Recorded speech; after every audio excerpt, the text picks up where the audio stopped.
बॉलिवूडचे प्रसिद्ध गीतकार आणि कवी गुलजार यांना शेजाऱ्यांच्या रोषाला सामोरं जावं लागलंय। वांद्रे पश्चिम मधल्या पाली हिल परिसरात गुलजार यांचा बॉस्कियाना हा बंगला आहे। या बंगल्यालगत धोकादायक अवस्थेत असलेलं गुलमोहराचं झाड नुकतंच पालिकेच्या वतीनं तोडण्यात आलं।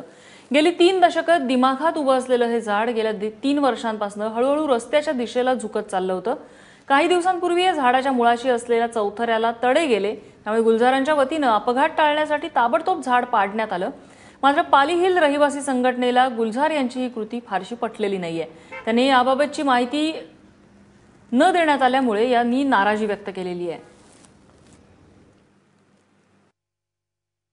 बॉलिवूडचे प्रसिद्ध गीतकार गुलजार साहेब यांच्या बोस्कियाना या पाली हिल इथल्या स्थित बंगल्याच्या बाहेर मी सध्या उभा आहे आणि आपण बघू शकतो की या बंगल्याला लागून असलेलं गुलमोहराचं एक झाड नुकतंच पालिकेच्या वतीनं तोडण्यात आलेलं आहे।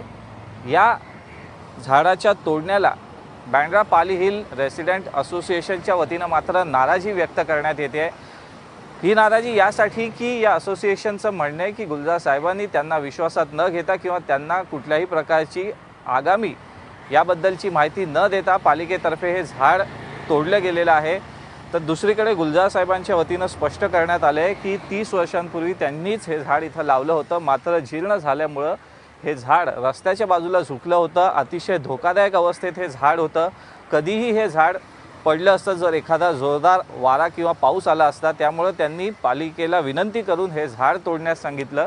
पालिका प्रशासन हे कुठल्याही वृक्ष तोडीची परवानगी सहसा लगेच देत नाही, मात्र या केसमध्ये ती लगेच का देण्यात आली असा देखील असोसिएशनच्या वतीनं जो आहे तो आरोप करण्यात आला आहे।